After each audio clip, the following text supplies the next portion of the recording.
welcome to everyone that has just joined. Thank you for being here. I think we'll go ahead and get started since we have quite an amazing lineup and lots to discuss today. So I would like to welcome you all on behalf of the Center for Migration, Gender and Justice and the International Domestic Workers Federation. And thank you for joining us in addressing a very important topic, migration, gender and labor, combating violence and harassment. I'm Dr. Lara Susango-Sorki, Assistant Professor for Political Science and Global Affairs, and the co-director of the Gender, Women, and Sexuality Studies program at the University of Portland. Also the founder and executive director and advocacy director at the Center for Migration, Gender and Justice, or abbreviated CMGJ, and I have the honor of moderating today's event. So please note that for today's event, Spanish and French interpretation is available by selecting the respective channels. And we encourage you to engage throughout the event via the chat box and also on social media.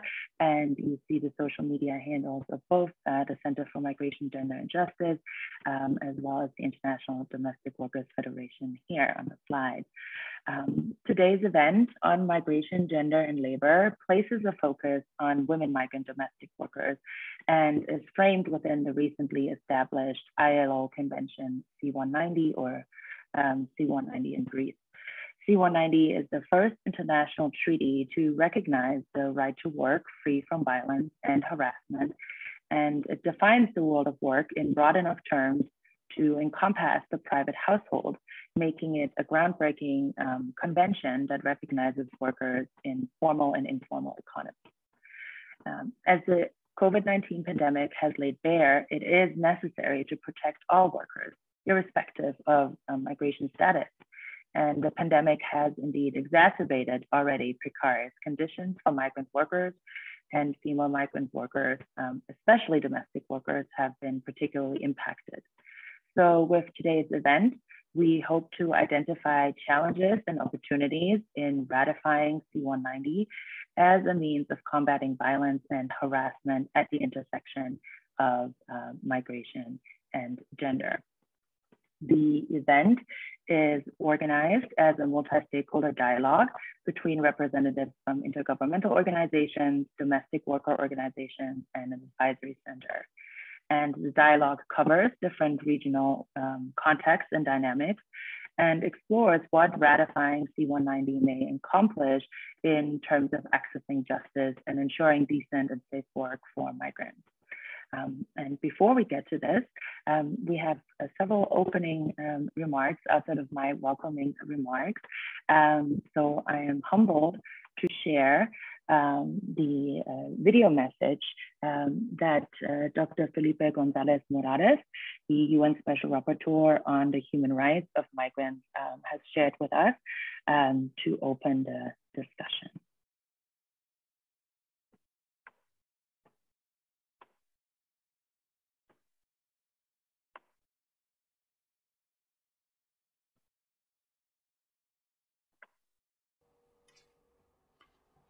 Muy buenos días. Agradezco la invitación para este evento sobre migración, género y trabajo y el combate a la violencia y el acoso en este contexto. Desde la Relatoría Especial sobre Derechos Humanos de las Personas Migrantes hemos puesto especial énfasis en la cuestión del género y la migración. En este sentido, hemos publicado informes temáticos en la materia, presentados ante el Consejo de Derechos Humanos y la Asamblea General de Naciones Unidas, y hemos realizado una serie de actividades de seguimiento de esta materia, tanto a nivel global como regional en los distintos continentes y a nivel interno de muchos estados. La cuestión de la violencia y el acoso contra las mujeres migrantes es lamentablemente una práctica grave y extendida. En este sentido es muy importante llevar adelante esta clase de iniciativas con una participación fuerte de la sociedad civil y de los estados, de manera de confrontar adecuadamente estos serios problemas. Como se puede observar a nivel global, impera la impunidad al respecto, existen serias limitaciones al acceso a la justicia para las mujeres migrantes y en este sentido es muy importante que los estados tomen medidas para fortalecer este acceso a la justicia, garantizando una adecuada defensa legal y asimismo un acceso no solo a los órganos administrativos, sino a los tribunales de justicia propiamente tales. También es muy importante que los estados asuman seriamente su obligación de proporcionar una asistencia consular adecuada. Todo este problema se inserta dentro de la necesidad de adoptar un enfoque de género en las migraciones. Esta es una materia que el Pacto Mundial sobre la Migración, de manera sin precedentes, aborda explícitamente. Esto es muy importante, pero también se desprende de una serie de instrumentos internacionales. Y en este sentido, la Convención de la OIT 190 sobre el derecho a trabajar libre de violencia y acoso es un paso significativo en esta materia y por eso también llamo a los estados a ratificarla. El enfoque de género sobre las migraciones debería traspasar toda la situación de las mujeres migrantes, incluyendo tanto aquellas que se hallan con un estatus migratorio documentado como con un estatus migratorio indocumentado. En particular, quisiera resaltar la necesidad de protección de las trabajadoras domésticas, que suelen ser las víctimas más recurrentes de estas violaciones, ya sea por vía de violencia o acoso, y respecto de las cuales el nivel de impunidad es el más alto, con poco acceso a la justicia, con muy poca información sobre su situación, etc. Esto se ve agudizado, por ejemplo, en aquellos países que poseen un sistema kafala, en los cuales el empleador cumple un rol central y el nivel de dependencia de la trabajadora de casa particular, de la trabajadora doméstica, es especialmente gravoso. Todo esto me lleva, como relator especial sobre derechos humanos de las personas migrantes, a hacer un fuerte llamado a los estados a ratificar esta Convención 190 de la Organización Internacional del Trabajo, de manera que se garantice efectivamente ese derecho al trabajo libre de violencia y que todas las personas, y especialmente las mujeres migrantes, sean documentadas o indocumentadas, puedan desarrollar ese trabajo con esas características. Les deseo el mejor de los éxitos en este evento y espero que sea muy fructífero. Muchas gracias.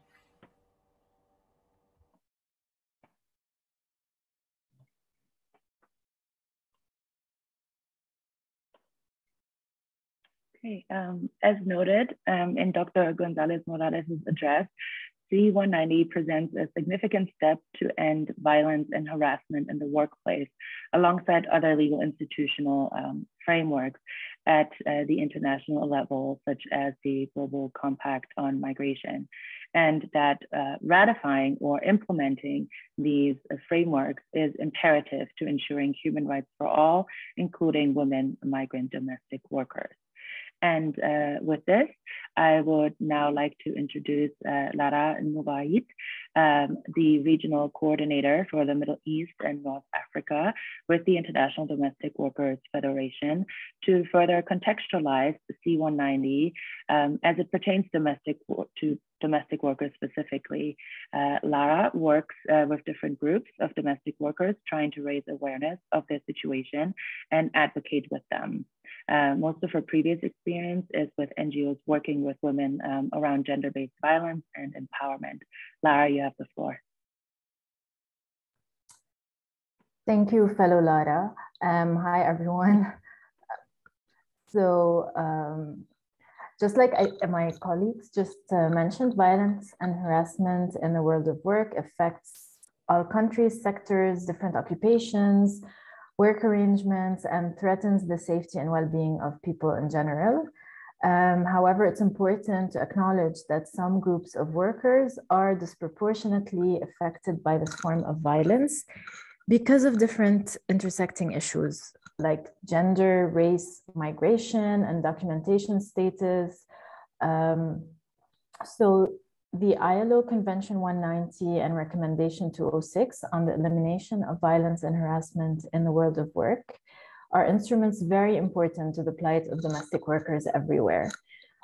These instruments define violence and harassment broadly and include various forms that are often ignored, like psychological harm or economic harm. So in a sense, we could say that they are quite revolutionary because of what they include.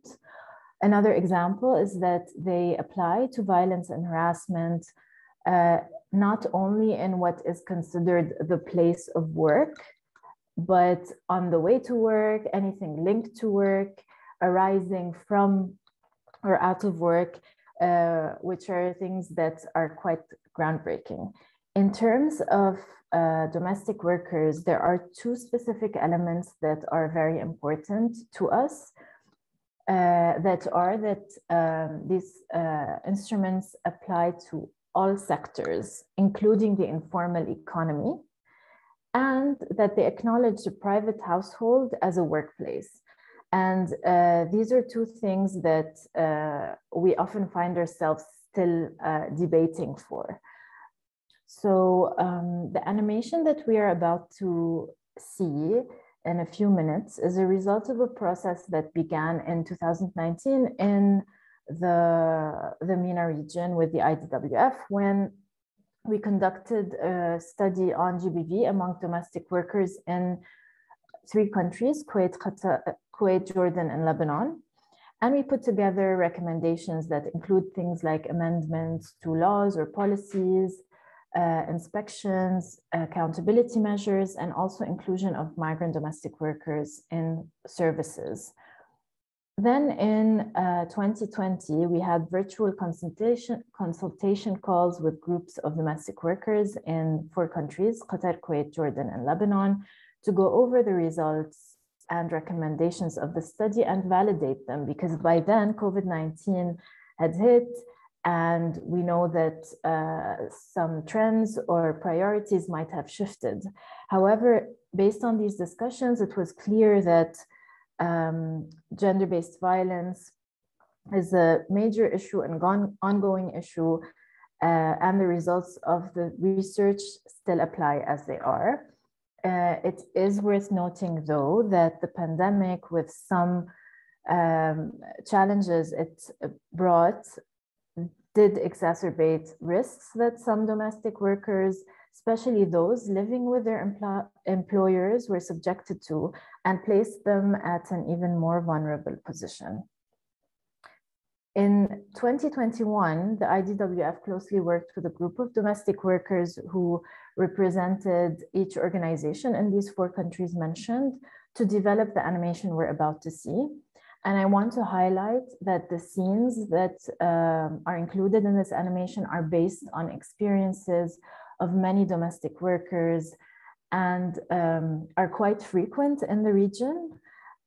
And this animation will be used as a conversation starter to shed light on issues of GBV and domestic work in the region, and make sure that this discussion keeps taking place and is not a one-time discussion that happens and then we move along, but rather something that is ongoing. So if we can play the animation, thank you. Yes, thank you so much, Lara, for contextualizing C190 a bit further. Here is the animation.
Your home, my workplace, free from violence. Ta maison, mon lieu de travail, sans violence. ያንቺ ወይም ያንተ ቤት የሥራ ቦታዬ ከጥቃት ነፃ Obe niwasa mage sevastane hinsanikin tora. তোমার বাসা আমার কর্মস্থান হিংসা থেকে মুক্ত अपने घर मेरा कार्यस्थल हिंसा से मुक्त. Rumahmu, tempat kerjaku, bebas dari kekerasan. بيتك مكان عملي خال من العنف.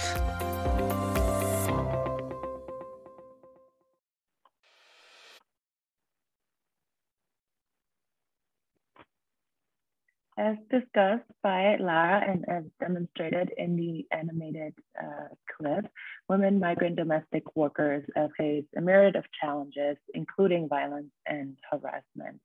And these challenges vary across regions and require targeted measures, possibly, as we will explore today, within the framework of C190. So we want to move into our multi-stakeholder dialogue, and please allow me to briefly introduce our speakers. And you can also find the entire event speaker list in the document shared earlier. So part of our multi-stakeholder dialogue is Baria. Baria is a former migrant migrant worker and now the field organizer of the International Domestic Worker Federation in Asia and the Pacific. She has been involved in advocating for women and migrant workers' rights since 2010. Also part of the multi-stakeholder dialogue is Marie Clark Walker, who is the chair of the workers group for the ILO Convention 190. Marie is a dedicated mentor and a strong believer that social justice is essential to universal and lasting peace. Marie was the first racialized woman to serve as secretary-treasurer and was also the first racialized woman elected executive vice president of the Canadian Labour Congress. Margaret, or Maggie Kabu, has been working as a domestic worker in Qatar for 8 years. So Maggie is also joining us for the multi-stakeholder dialogue.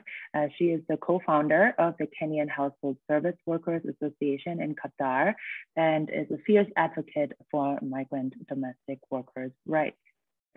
And then also part of the multi-stakeholder dialogue is Birgitta Vodke, a project director of the Berlin Advisory Center for Migration and Decent Work, or BEMA.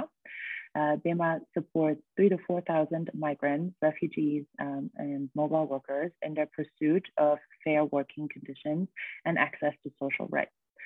Brigitta studied political science at the Free University of Berlin and literature in Buenos Aires and works as a trainer and facilitator for social movements such as labor unions, focusing on intersectional organizing. So thanks to all of you for joining us today as speakers as part of the multi-stakeholder dialogue. And to begin with, I would like for us to unpack the title of today's event a bit more. So the title of this event is Migration, Gender, and Labor, Combating Violence and Harassment. And our discussion is framed within the ILO Convention C190. And let's begin with unpacking this. Since we have geographical representation from different regions, I would like to invite Baria, Maggie, and Brigitta to share some of the specific challenges that women migrant domestic workers in your respective region have faced as it pertains to violence and harassment. So whoever would like to get us started, please go ahead. Okay, good evening, good afternoon, good morning, everyone. And first of all, thank you, Lara, to facilitate. Today, I'm representing the International Domestic Worker Federation, and most of the sharing that I'm gonna share to all of you is to try to capture in area that I'm working currently as specific in Southeast Asia. If we know that, millions of the domestic worker in Asia, most of them are migrant, and we know well that often many of them are work without any clear employment, and it is like what do you call, like in some of the countries of the destination,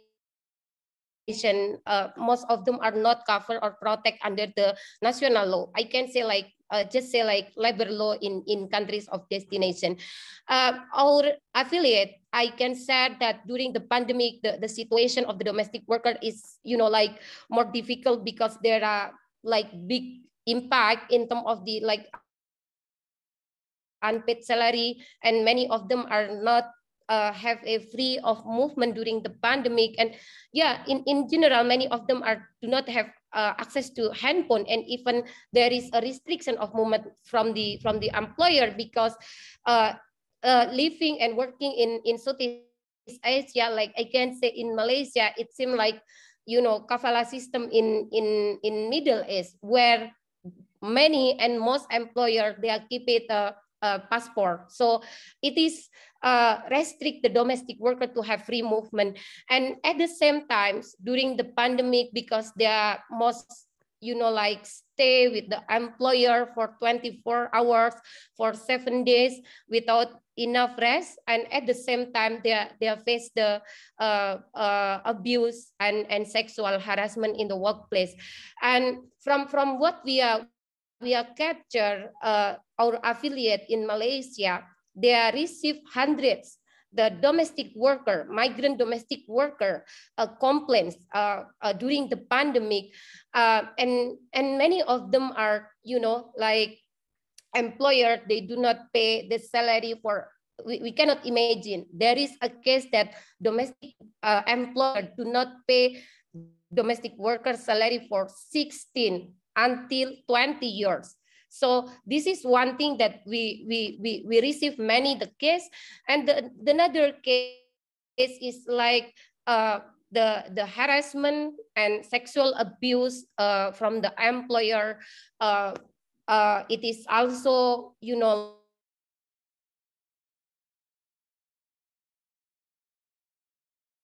Malaysia. And what a specific challenge that we face is basically first, we face the like lack of access of complaint. Why it is happened? Because when the domestic worker face the situation abuse and sexual harassment, they cannot like even to call their friends or to call their embassy. It is very difficult because they do not have any access to communicate to other.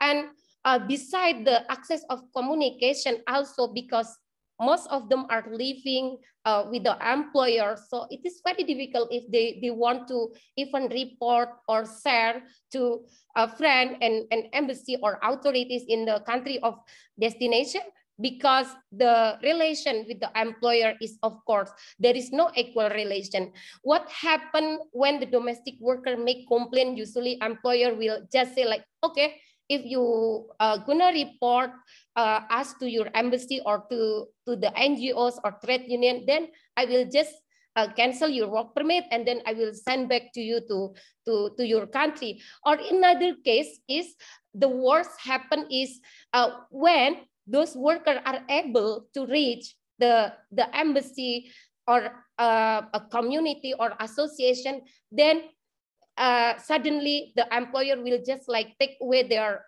cell phone, and they will just like isolate the worker without any visibility to to move to outside. And in some way, we also like receive many cases that domestic worker at the end, because there is no way, they will like just run away and seeking help from the community, from the association, the unions. And what happened when we make a report? The authorities usually they will like discriminate the worker because they do not have any like like documentation, of course, because their contract, if they have a passport, is held by the employer. And there is also some discrimination when you are report your case, no matter it is case sexual harassment, unpaid salary, no day off, then the authority usually will reject your report because you are undocumented. Or in other situation, they will just like, okay, we are sorry that we will not like receive or record your case because you don't have any like legal documentation. I think this is a second. And the third is we are also faced about the lack of access to the safe house. When the domestic workers, they are decide to run away because there is, you know, like the harassment, it cannot be tolerated. They have to find out the safe house. Of course, most of them, they will like depending to their embassy, their respective embassy, because it is usually one channel that they know before like migrate to overseas. But then in many cases we face that there is also like limited access from the government. And of course there are some requirements like you have to do a PCR, you have to do antigen. Then how to do it, because they're just like left the house only with the you know, like cloth in the body. I think this is also the issue that we face. The another is we are also like face the lack of, you know, like enforcement from the authorities, no matter it is coming from the respective embassy or the local authorities. When the case on the sexual harassment, we report to the police, and yeah, they usually will take like action, follow up the case, interview the employer and else. But then at the end, in many cases that we experience, the police usually will just like close the case with the reason like, okay, sorry, because this is not enough evidence, then we cannot like bring your case to the court. How it can be happen? And they are not even thinking that the domestic worker, they are living only, you know, like alone in their employer house. And when the abuse, harassment is happen, who can be to be witness? There is no even like, they don't have like a handphone maybe to record if there is like abuse or harassment is happen. And you know, like even of course the family employer, the employer family, they will stand with the employer. They will not stand with us, with the domestic worker. So this is also the big challenge that we face in you know, in the process that our affiliates, Pertimik Indonesia, AMPO, Philippines, in Malaysia, they are very often receive this kind of cases in Southeast Asia. So, and I also you know, like note that this situation also happened in Southeast Asian countries like, you know, Singapore, in Hong Kong, of course, and in some of the country of origin as well. That so many happen, like the case that I'm shared. Yeah, I think that's all, Lara, for the first that I can respond in terms of the specific challenges.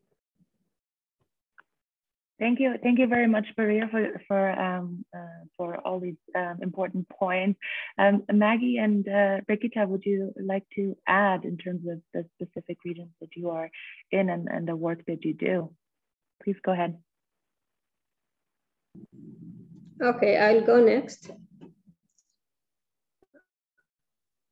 Like what my other speaker said,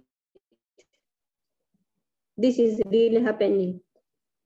Migrant worker need a sponsor that we call kafil to be able to work legally and literally control almost 90% of your access to service. This kafala system become more complicated, especially for living domestic worker, as it makes us highly vulnerable to all sorts of violence, harassment, discrimination, verbal abuse, to sexual harassment. You can name them all. Our workplace is our employer house. Some employees do not care about the role outside the house. It is the cafe decision that matters. When I say this, I mean like when you are hired, you sign a contract. But when you go to start the work, maybe you sign a contract as a nanny, but you'll find yourself doing all sorts of work. You'll be a caregiver, you'll be a gardener, car wash, and cooking and cleaning. And you have no rights. You cannot complain, because by the end of the day, nobody is sent to domestic workers. They are treated like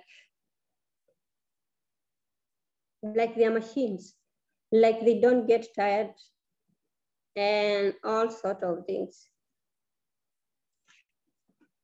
That is it.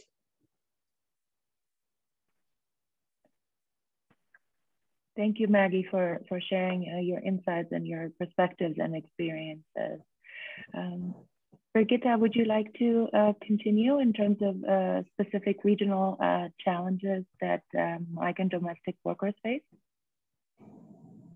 Yeah, thank you. I will share quickly a few slides, if that's all right. And thank you also for the invitation and to my fellow speakers. I will try to add things that haven't been said. So what we see for Germany and Europe specifically would be the structures of agencies in the recruitment and placement process. So we do have by now larger and experienced agencies that are more or less reliable in terms of the conditions that they offer. For example, they're based in Poland, and they have a recruitment process that's working, and maybe also like a management of complaints. And then we see a lot of small and short-term agencies, and their main goal is making fast money. And there we see a lot of semi-legal employment, and of course, less reliable structures with problems. And then we see private recruitment, where just family puts in an advertisement on digital social networks that's really general. We're looking for someone to do this and that. Person is in good condition, and then it turns out it's undocumented work. The person is in a really different state than was promised, and or it's two people that need care, or like you, Maggie, said, the work is just all different kinds of work and not just being a caregiver. We see also structural factors in the contract situations. We have multiple parties, so there would be a recruitment agency in one country, a placement agency in the other, and then there's the family. So if there's a problem, it's absolutely unclear, like, who do you report the problem to? And often when the women try to report the problem, then one agency says, oh no, it's the other agency, and then the next agency says it's the family, and like no one is actually responsible for changing something about the situation. We see people get multiple documents and in multiple languages that they might not understand, and we see service contracts instead of labor contracts. They're less defined on what can be put in them. And for example, we see like high clauses for penalties. So like, for example, it will have some clause on if you don't go to this seminar, you will get a penalty. And since the person doesn't understand and the seminar was never offered, they will get a penalty, and then they don't get their money because they didn't go, obviously, since they never knew anything about this. And then like during the placement, a lot of the things were already said that we can see. I would also add like hunger sometimes. Then like often the contract will say that people get access to food, but often it's not enough because maybe older people eat less, and they don't think that like a hardworking person needs to eat more maybe, or like other issues around that. And I think, yeah, we sometimes have remote settings where the bus doesn't come, so people can't just leave. And of course, lack of privacy and lack of time when you're not working. So then, like, yeah, the penalty clauses sometimes are up to 5,000 euros. We see withholding of wages. And then we also see, again, that the recruitment agencies place people in the same family, even though there was like a problem reported and the person left because of that. Yeah, and then there's some more issues that we see, like lack of legality. So if people are not legal, they feel like they can't complain. Lack of transparency and standards. And then we also have a high level of impunity. That's it for now. Thank you. Thank you very much, Brigitte, for adding on these perspectives in terms of Europe or Germany more specifically. And thanks to all of you for sharing your insights here and what types of violence and harassment migrant domestic workers have faced.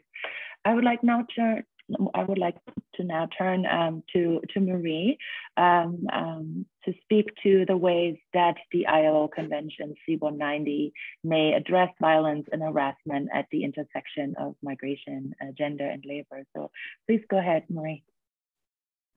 Thank you, Lara Suzanne. And let me start by saying I am joining you today from the unceded and unsurrendered territory of many Indigenous nations, and I am privileged to work, live, and play on these lands that we currently live on. I also want to say thank you to everyone who has joined us today.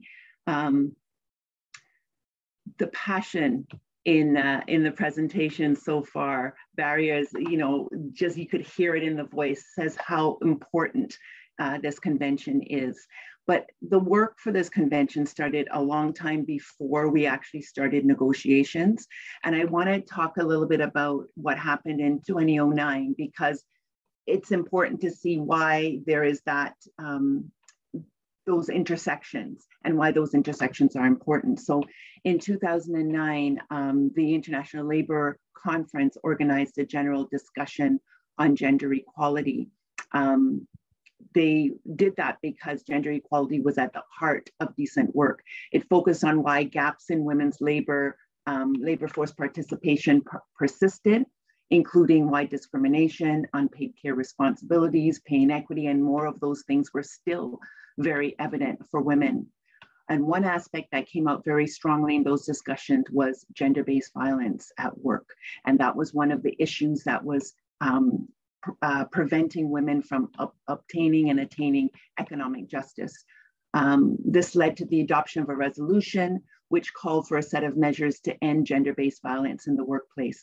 Women in unions took this opportunity and began a campaign for an ILO standard on gender-based violence to close that legal gap in international labor law, since there were no other international instruments adequately addressing this issue.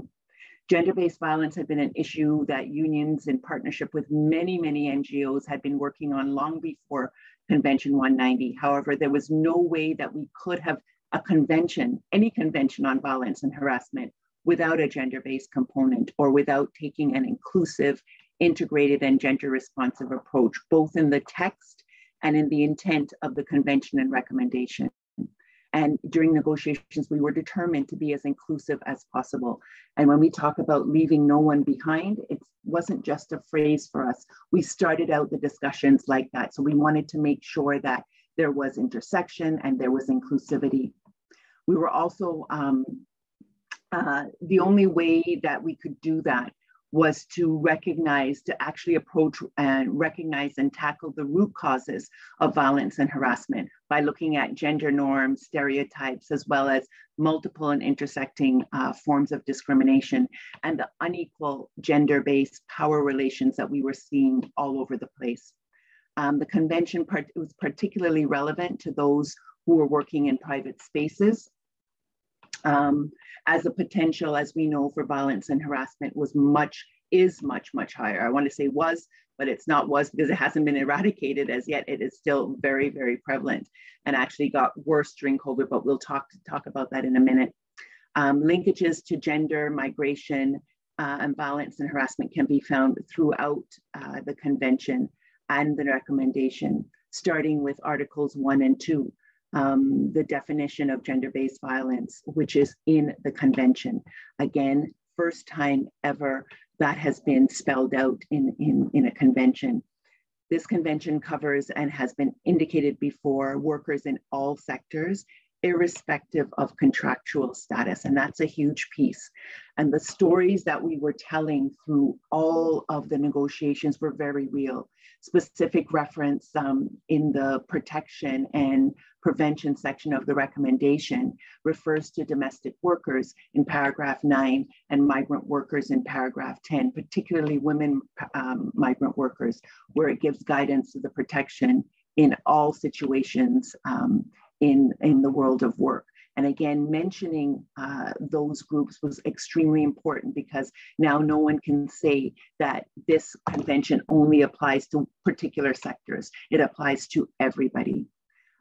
In recommendation 206 as well, it also talks about members adopting measures for sectors or occupations and work arrangements in which exposure to violence and harassment might be more likely, such as night work, working in isolation, health, hospitality, and we include domestic work in there as well.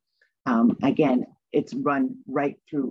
The convention definitely recognizes that there are 2 billion informal workers. Therefore, it makes an important contribution to the rights of informal workers, thereby recognizing and acknowledging the realities of the risks that they face. In negotiating the core principles, actually, I should say, in negotiating the entire document, we really wanted to ensure that we captured the situations that were described by those whose lives we were speaking about in the language of the convention, together with the guidance language in the recommendations. We wanted language that was clear and would be understandable by all, especially for those it was intending to assist. Governments, employers, and workers, especially those in direct need of protections, needed to understand the language. And our aim right off the bat was to go for Cadillac language, the best of the best, because we felt for a long time that the language that was used when negotiating contracts for workers or documents for workers were not high level. And we wanted workers, particularly those in situations of vulnerability, like migrant domestic workers, particularly women, who were the most often racialized and from disadvantaged socioeconomic backgrounds. We needed those folks to understand that the protections were there, it was there for them. And we needed others to understand that those protections were important because it was a matter of life and death for these workers. Why? As I said, because these workers were at greater risk for violence and exploitation and harassment, including racism, physical violence, and sexual harassment. So over the course of the COVID pandemic, the relevance of the ILO instruments have become even more apparent as we all witnessed the horrific surge in cases of violence around the world, a surge in gender-based violence and harassment incidents, particularly amongst frontline workers and those working in private spaces. We've also witnessed the rise in racist behaviors, and no matter where we were in the world, we all saw the horrific murder of George Floyd. And the fact that we were all in front of screens meant that violence, harassment, and racism were on display for everybody to see. And in addition to this, because of the lockdowns, many who were working from home also experienced an increase in those who were on screens, an increase in cyberbullying, and those that were in the home harassment, usually sexual harassment. The situation for domestic workers and caregivers who are living in their employers' homes also became even more critical. It was critical before the pandemic, but it became even more critical. During the pandemic, the dramatic increases globally of violence and harassment that were reported in sectors that were predominantly women, including migrant women, was horrific. Reports of women migrant workers, inclusive of domestic workers, being denied access to services, either in their host country or when returning home. Many migrant workers were stranded between borders at the peak of the pandemic because of containment measures. They were left with no wages, no job, no place to live, no assistance, no way to get home. And you can just imagine the fear for themselves and the fear for their families, the families left in their country of origin with fewer means to survive, especially if though that domestic worker or that migrant worker was the sole provider for their family. There was also fear that abuse would be increased, and especially if they were the subject of that abuse. It would become more regular, more intense, because everybody was at home. And for some who were still housed in their employers' homes, incidents of physical and sexual violence were also on the rise. The stories were real. The stories that we were telling to get that language were real. The specific reference in the convention, in the protection and prevention section of the recommendation, refers to domestic workers, as I said already, in paragraph 9 and 10. Together, C90, C190, and C198 and their recommendations, 189, sorry, the Domestic Workers Convention and the recommendations provide a strong protection framework for domestic workers, especially migrant domestic workers. But important to remember that all other ILO conventions, unless it's otherwise specified, also apply now to domestic workers. And it's important to use that language to make sure that we are all protected. I want to end by saying I was thankful for the privilege of being given the task as the worker spokesperson. And it was important for me, important for us, the entire workers bench, to voice to all impacted by violence and harassment in the world of work, particularly those whose perspectives were not usually at the table and those whose voices I had the privilege to amplify as a Black woman of Caribbean and African descent, telling what felt like our stories because they were. They were the stories of our mothers or daughters or sons or grandparents and our aunties. Those stories came from women in both the formal and informal sector, migrant workers, migrant agricultural, migrant garment, domestic workers, and a host of others. And the stories that were being shared with us were heart-wrenching. And some of our own stories were just as heart-wrenching. And the more we heard, the more we were determined to be as inclusive as possible. And I truly believe it was the voices and the stories of the workers themselves that actually got us the language. And as has already been indicated, the language is absolutely excellent. Today, we see the same thing as we witness war. We see that it's those who belong to vulnerable groups or equity deserving groups who are suffering at the scourge of violence and harassment. But it isn't just migrant workers and students who are suffering at the hands of war, as we're seeing in Ukraine. It is all who are racialized that are dealing with war combined with racism that has left them even more vulnerable, to which this convention can also assist. Thank you, Lara Suzanne. Thank you very much, Marie, for all this expertise and for all your work on C190. It's great to have you also as part of this multi-stakeholder dialogue. Thank you. The next question is kind of a follow-up to what we've just heard. On the one hand, the challenges in the specific region, where we also see similar patterns and experiences, and also, as Marie just spoke, to the different ways in which C190 addresses violence and harassment at the intersection of migration and gender. So to follow up with this, what kind of gaps remain in terms of combating violence and harassment against migrant domestic workers? And how can these gaps be addressed either within the framework of C190 and or beyond? And this question is open to all of the panelists. So whoever would like to get us started, please go ahead. May I? Of course, go ahead. Talking about the gaps in the area I'm working is currently, it is only the Philippines that have ratified the C190, they have been ratified the C189. However, there is no country have been ratified the C190. Meanwhile, in some of the countries that they are currently like bringing the bills on the anti-sexual harassment on the parliament, but then we have a big question in terms of is there the domestic worker have been, you know, like counted under the bill itself, and we haven't, you know, like any answer on it. And in some situation as well, that some countries currently they are reviewing the labor law reform. Like I can share like specific countries in Malaysia, they are currently review the Employment Act, and seems that the domestic worker, it's gonna be like being recognized under the Employment Act. However, we have some challenges when the government, when the parliament like said, okay, we're gonna like recognize you as a domestic worker.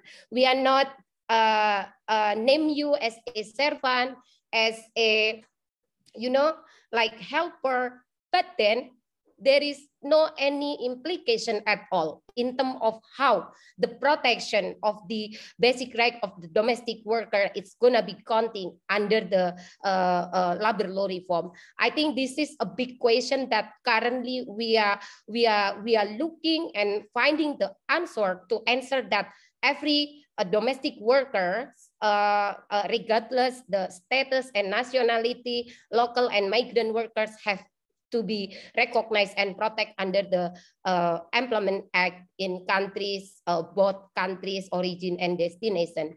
So what we can, how we can address this situation, I think, of course, first of all, the IDWF always working with the affiliate in countries to always support the domestic worker, especially migrant domestic workers, those who are like, you know, like even I can say in some countries it is impossible to them to be organized, but then we doing it with the domestic worker, with the leaders, with the affiliate in that country. So I think the first that we can address is we must support the domestic worker, the leaders, to be able to speak and bring their, you know, like voice to the government, to the member parliament, to the stakeholders, to really answer that they always can't counting in every of the, you know, advocacy stage. This is the one thing that we have to always remind, that organizing, capacity building is the most important to be there with all the migrant domestic workers. I believe that I'm not saying, but I want to say that we can bring out the impossibility of the domestic worker to be able to organize. We did it, and I think like the best practice that we have in Malaysia, even though there are restrictions to like movement, restriction to be registered as a union or association, but then they did it and they are involved in some of the advocacy process in local level as well. I think that is the main important. The second, beyond talking about the C190, because we also seeing that there is still lack from the government to, you know, like ratify this convention. I think we can use the another way, the another possibility to support, to work together with the affiliates in the regional and global, you know, advocacy level. And one of the things that we can share is the IDWF and affiliate as well. We are working closely with the like migrant forum in Asia in terms of, you know, like advocating the the Global Compact for Safe, Orderly, and Regular Migration, which this space can be, like as a opportunity for the domestic workers. And why we need to involve on this, because this platform, it gives the domestic worker to bring their, like voice. And I think we can, like intervene in some of the area, because the Global Compact also, they have like 26 objectives in terms of how to answer the safe migration for everyone. And the one that we can intervene is, like the area of the ethical recruitment. I saw Birgitta also mentioned about the recruitment. I think this is also important to migrant domestic workers to answer that their country also respect and protect their, and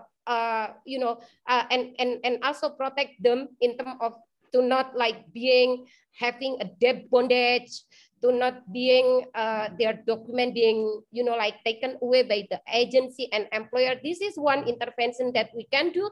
And another intervention, I think, because the GCM also like looking into the access to services. So the domestic worker also need to be, like intervenes that the state, the member state of Global Compact migration have to answer that every of us, every of domestic workers, they have the same chance, the equal access as other workers to, like report and access to their justice especially in country of destination, because it's much more challenged when we are talking about the advocacy in country of destination.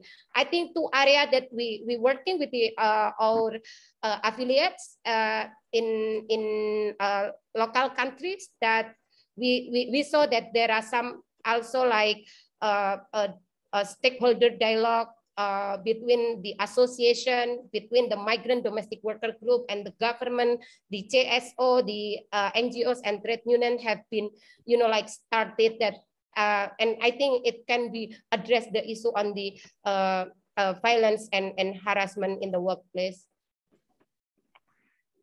Susan, can I just jump in for a second? Of course, yes, please.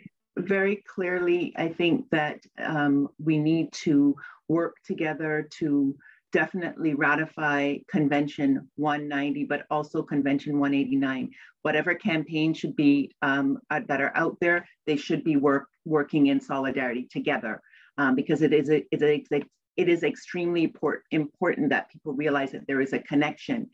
We need to continue to lobby and advocate on behalf of our members, but for ratification as well. Engage governments regarding policy settings, public awareness campaigns, social media, all the things that we've been doing. But as union organizations, as NGOs as well, we also have a responsibility to review and negotiate our own workplace policies and collective agreements if we have them, and bring them into alignment with the provisions in 190 and 206.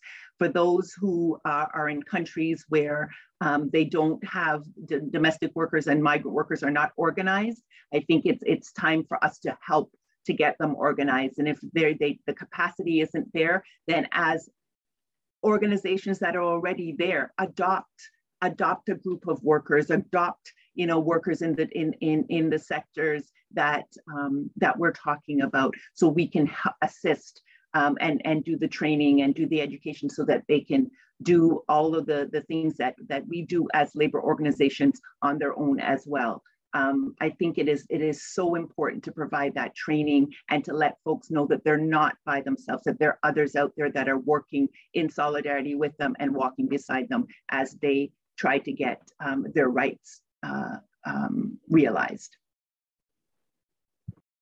Thank you very much, Maria and Marie, for this conversation. Maggie and Birgitta, if you would like to share your responses or thoughts on what gaps remain and how you envision to address them. Maggie, please go ahead. Okay, like Maria and Maria said, we need to work together, especially we women. Sometimes we'll see a fellow women going through challenges, and what we'll say, I don't care, let me mind my own business. This is the same thing happening to domestic worker. For instance, maybe you'll see a domestic worker going through challenges out there, and you know somebody who can help her, but you don't want to reach to the person so that the person who's going through challenges can get help. So I second them that we need to work together. And then about the gaps, those gaps need to be addressed as soon as possible, because there are national policy in places in prohibiting violence and harassment in the workplace, as well as actions. In the term of gaps, the lack of insufficient implementation strategies in ensuring those are followed. Access to physical social support for victims, and we understand that unannounced inspections in private homes is tricky unless there is enough evidence that would warrant the authority to investigate the subject of workplace.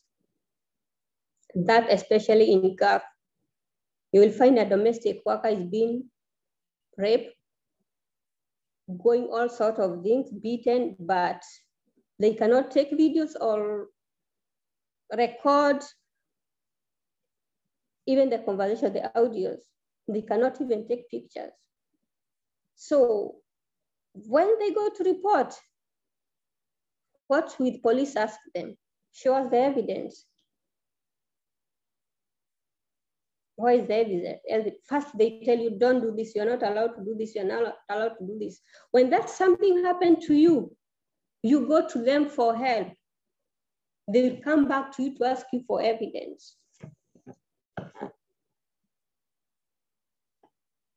So those are the gaps that we need to tackle. And this thing is happening globally, it's not only in GAF. What if perhaps we can ask the government of each host country to do its accommodation inspection of the recruitment agency and train more women labor inspector? And when it comes to our embassies, they need to have shelter, not just formal place to keep our ladies before their story, their case are heard, before they get treated. They need to have, they need to be equipped. Because those ladies, they will go there, yes, you'll give them shelter. They will get medication. But those ladies, they are mentally disturbed. They end up being in the worst situation. Yes, you are healed. Maybe you had a broken rib, but your mentally was not checked. They need to be checked in and out, not just given shelter, food, and medication. That's it. Thank you very much, Maggie, for pointing out these additional gaps that need to be addressed, as you said, immediately, specifically speaking to the challenges and difficulties in reporting violence and harassment and the provision of shelter. So thank you for adding to this. Birgitta, would you like to speak to any remaining gaps or what needs to be addressed? And then we'll actually open up the floor for Q&A, because there are already several questions. So if the panelists would like to familiarize themselves with the questions, that would be great. Birgitta, go ahead. Thanks. First of all, I also want to second union power building and access to education and skill building for all migrant workers and for all workers. I think that's super central to to what we can achieve and how we can be in connection with each other and also building connections. I think that's extremely important.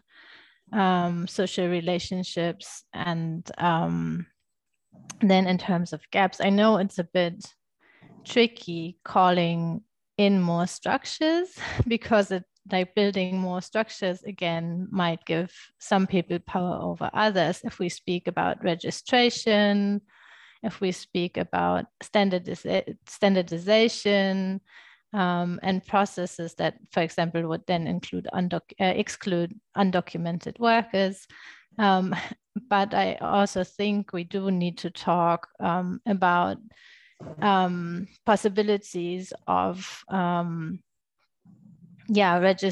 especially registration of agencies and certification of agencies. I think that would be like part of what we really need. And then I think that actually every person who comes to Germany or becomes active in the labor market in Germany should get an access to information. But I think also specifically in domestic work, I think not only the workers should get the education, but even the families who receive employees should have a mandatory course on the rights and the boundaries of the workers, and they should also know what how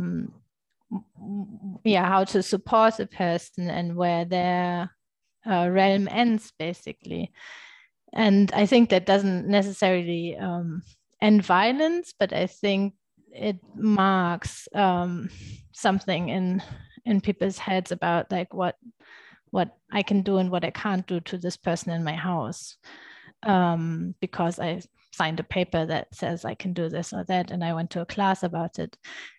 So then, yeah, I think the in terms of standardization of what are the main rules for employers, for families who take in employees, and the rules and standards for agencies, I think, are specifically important.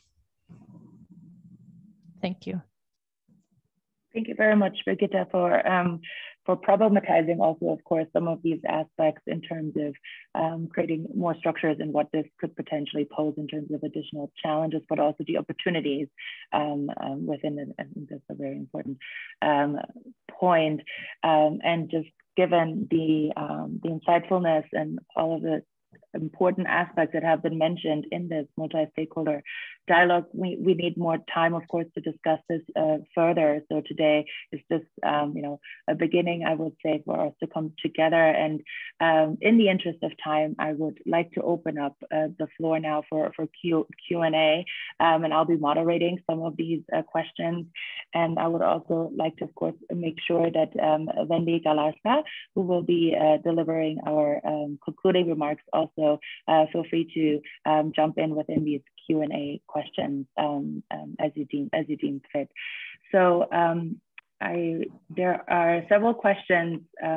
One that I would like to combine, because I think it and Dalek spoke to this specifically in the way that the question was phrased, was where should the intervention focus? What should we focus on? What can also C190 do? Where should be the focus? This also speaks to Anne's question in terms of, is the focus on recruitment agency, on countries, on specific laws? So to kind of filter both of these questions or to combine them, where should the intervention focus?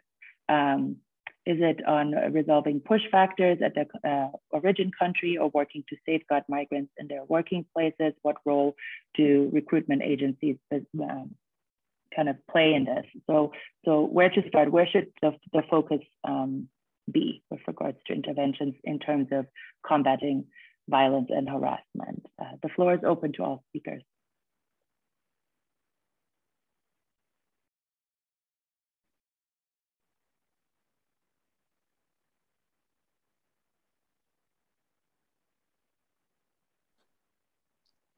Sorry, Rara, is that the question focused on the recruitment agency?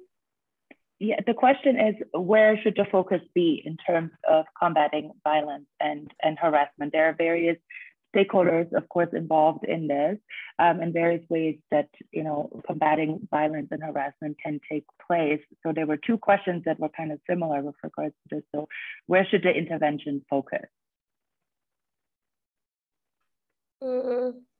For me, I think the focus when we are talking about the migrant and migration, of course, the focus, it should be put into the both countries, the origin and the destination as well, because both of the, you know, like countries have a responsibility, of course, to protect every woman, every migrant domestic worker are migrate safely, you know, started from the recruitment, the training, and of course during their working in country of the destination.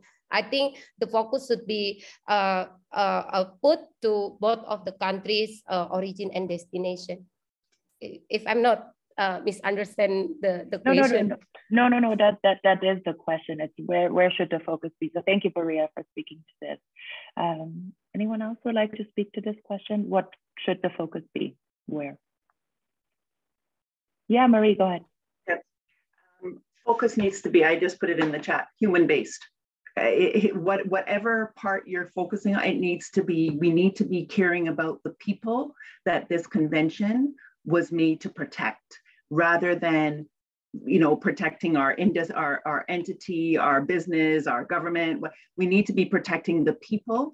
And if I could just combine that with another question that was in the chat, with respect to what is happening sectorally, the global union federations have an amazing toolkit, and they are working together.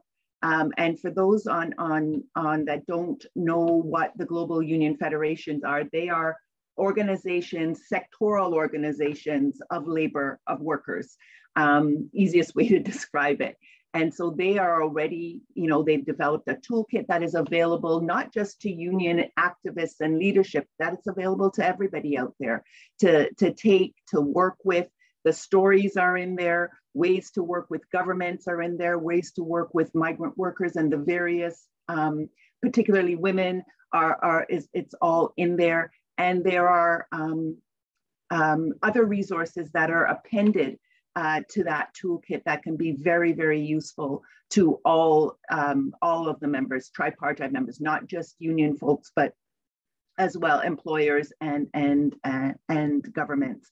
And I think it's important for everybody to read the document as well. It's not a very long document, but it will definitely give you a sense of what you're entitled to, what is important. And if I could take one more minute, the other piece is we really need to be doing bystander training.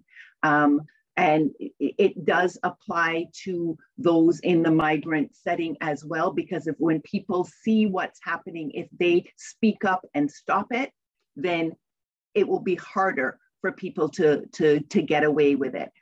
You know, if we stay silent when we see these things happening and pass by and say nothing and do nothing, the situation will get worse. So I just want to put that in the back of the heads, because I know that we are running out of time and I really want to hear what Wendy garnered from all the discussion. Yeah, thank you very much, Marie, for speaking to this. There's also one specific question to Maggie and Baria, so I would like to invite you now to speak to this. In terms of sharing any small wins, and how have you been working towards this? Are there any practices that you can share in terms of aspects or practices that have contributed to these small wins in terms of combating violence and harassment? Maggie, please go ahead.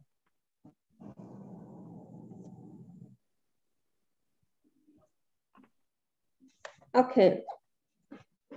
First of all, it has to start with the country of origin. All the government should be very strict in monitoring the agencies. because most of the victims of human trafficking are the most vulnerable to be exploited and subjected to violence and harassment. Those are the things that when the country of origin starts monitoring them, they will know where these domestic workers are, who hired them, they went through which agency. Because most of domestic workers, when they try to reach up to the agencies, the response is, you are no longer in our hands. Work out with your sponsor and that is it.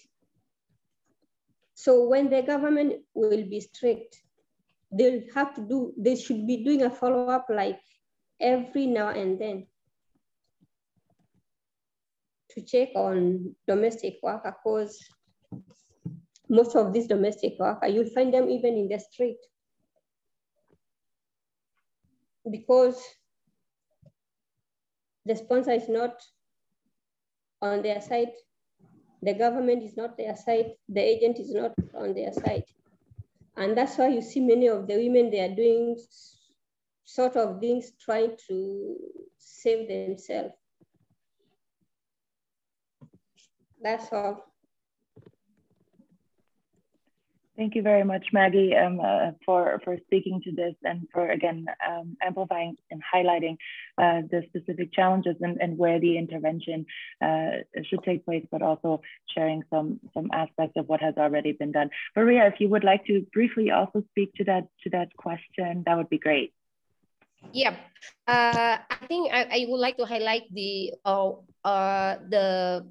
what do you call the not only the one, but I would like to highlight some of the best practice that we have been done, like in country of the destination, that I have to share that it is very difficult if we are work alone, especially because we are a migrant. And in specific, we are migrant domestic worker, which everyone thought that we are in the class number 2. So I think the one best practice that we have been done is basically we build up the collaboration within various sectors, include the like local unions, and as well as we are also like the affiliate also working with the other migrant domestic worker from the various sectors like plantation, manufacture, because from them that we get to know each other among the members.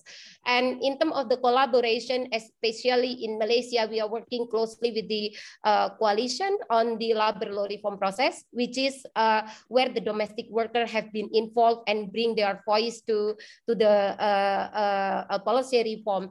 And another thing that we also work is we are working with the a group and unions in country of the in the country of origin in terms of the repatriation. So because of course we are realized that we have like limitation, especially when we are working like cross-border issue or cross-border case handling. So I think the one good that best practice we can share if we have working together with various group, unions, NGO in terms of how to combat the abuse and sexual harassment, and especially in terms of how we can facilitate or we can help the domestic worker to seek the justice in country of the destination. Yeah. Thank you very much, Maria, for speaking to this, and thank you to Devi for the question. As noted also by Maria, there's much more to be discussed. There are a lot more questions that remain to be answered. But I want to thank all of the multi-stakeholder speakers for now. As mentioned, there's much more that remains to be explored, and we hope that today's event can serve as a connecting point for future collaborations. And in light of this, and meaning looking into the future and next steps to go from here, I would now like to introduce Wendy Paula Galarza, who will deliver the concluding remarks. And Wendy will be contributing these concluding remarks in Spanish. So if you do need interpretations, please make sure to change to the according channel. Wendy was born in Ecuador and arrived in Italy in early 2001 to attend an Italian language course at a university. Since then, she has worked in different contexts, coming into contact with the world of call centers, domestic work and assistance, as well as cooperatives as a cleaner. She joined the International Domestic Workers Federation and is a member of the executive committee as a representative for Europe. And most recently, she was elected as president of the domestic worker sector at the European Federation of Food, Agriculture and Tourism Trade Unions. So Wendy, thank you very much for joining us, and you have the floor. Please go ahead. Muchas gracias a todos ustedes. Sí, la vida de una mujer migrante no es fácil. Es siempre una mujer migrante, así se hayan cambiado tantos trabajos, así se haya estabilizado la situación. Mas nosotros, en nuestro interior, somos siempre mujeres migrantes y tenemos, sin pretensión, una sensibilidad más para decir que y para denunciar las problemáticas de las otras mujeres migrantes que han llegado después de nosotras. Somos hijas de mujeres migrantes porque cuando llegamos a los países a los que nos hemos estabilizado, hemos tenido la fortuna de encontrar otras mujeres migrantes que nos han ayudado a dar los primeros pasitos, así que somos hijas también de mujeres migrantes. Para regresar a nosotros, a los que nos tiene hoy aquí, yo inicio desde el final con dos palabras que dijo Mary Claire, que son fundamentales. Palabras que son fundamentales porque a veces todo el montón de cosas y negaciones que nos dicen nos hacen olvidarlas. Son dos. Divulgar, porque es fundamental que cada una de nosotras divulgue lo que es la convención, el convenio 190. Es importante, es fundamental en todos los momentos que tenemos, en todas las presentaciones hay que decirlo y hay que divulgarlo. Y segundo, así no nos crean, hay que denunciar. No nos creerán, no nos harán caso, se burlarán de nosotras, pero hay que denunciar. Son dos palabras importantes y fundamentales, que son dos palabras que en la lengua italiana inician con la D, que es la palabra que inicia con donna, que es mujer, y es fundamental. Yo quiero agradecer a Lara por su vídeo, un vídeo especial, muy centrado. En el vídeo, mientras recorríamos el vídeo, yo vi todas las cosas de las que habla la convención. Habla la convención, el acoso cuando uno se transporta de un lugar a otro, el acoso fotográfico o ciberacoso, como decía Mary Claire, la falta de un lugar privado donde poder estar un momento para hacer las cosas privadas. Una serie de cosas que en ese vídeo venían puestas todas y nos decían que las imágenes son muy importantes y quedan grabadas en el cerebro. Después, es verdad, con el sistema kafala yo he aprendido que existe el racismo, porque mientras las trabajadoras del hogar que tienen la piel más clara tienen un pagamiento más alto, las que tenemos la piel más oscura, costamos menos, valemos menos, así hagamos el mismo trabajo. Y el racismo existe, no continúa a existir y tenemos. It will continue to exist, and we need to do this. We need to fight this around the world, Europe more than anywhere else. The Afrophobia exists, period. Countries that perhaps because of the pandemic, we only have 7 countries that ratified C190, and they were pioneer countries that had ratified C189 were left. And we need to demand that our countries ratify the convention. And if they haven't, it's important to have an appropriate legal framework in each country that is aligned with the language of both conventions, C190 and C189. It is essential that we memorize Article 1, Article 2 of C190, because there we have the fundamental basis where we can justify why we want the government to ratify that convention.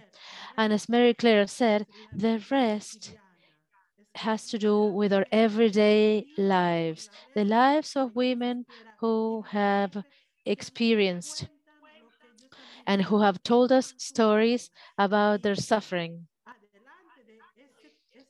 And when they tell us this information or this verbal narration of their suffering, perhaps behind this, there will be no minister, there will be no power that will prevail.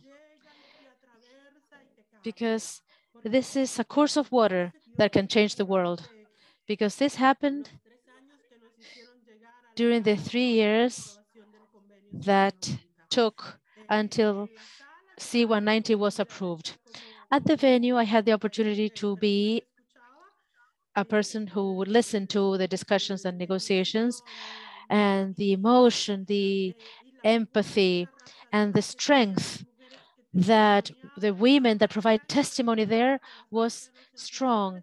And so employers and governments had no tools vis-a-vis these voices, but therefore we need to memorize Article 1 and Article 2. This is essential because all the rest comes alone. All the rest will come alone. And so it is essential to be able to have a space where we can discuss this situation, because COVID has taken spaces away from us, spaces where we can socialize and when we can discuss the convention. And right now, being able to discuss and see what's going on in Asia and Africa, in Europe, as Brigitte said, because at the beginning,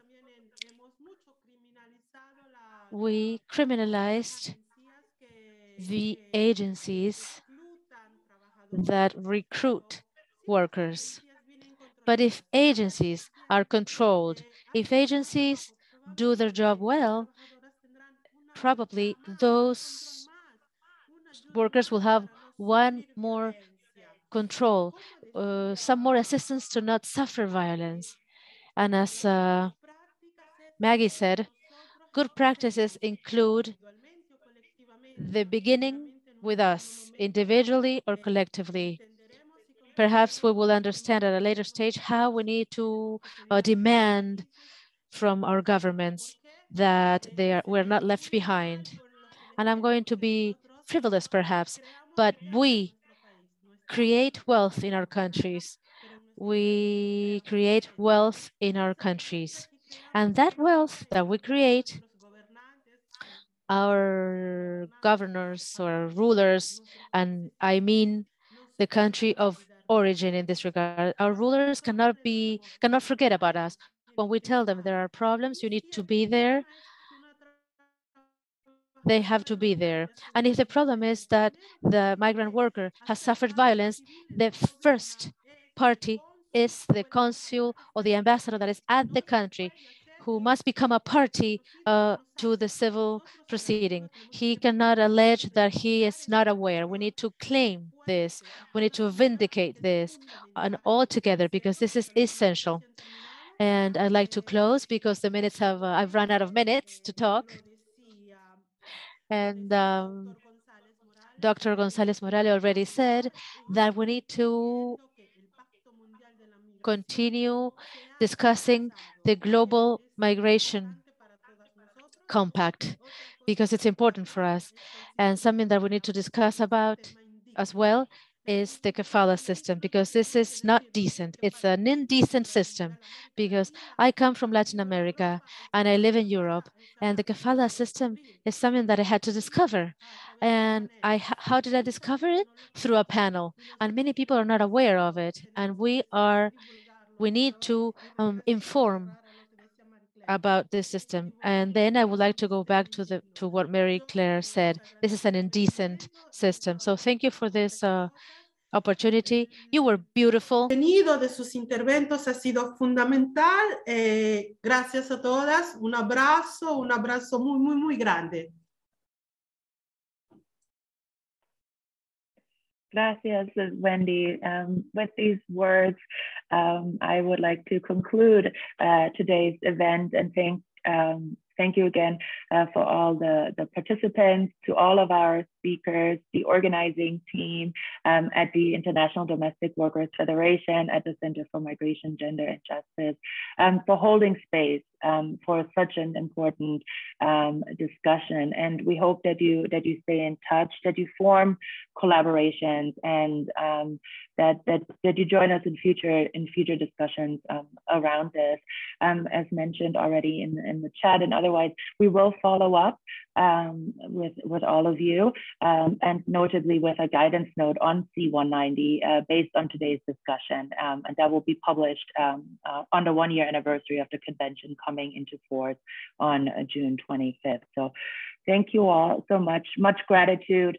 And I would like to end by just saying in solidarity with all of you. Thank you so much. Take care.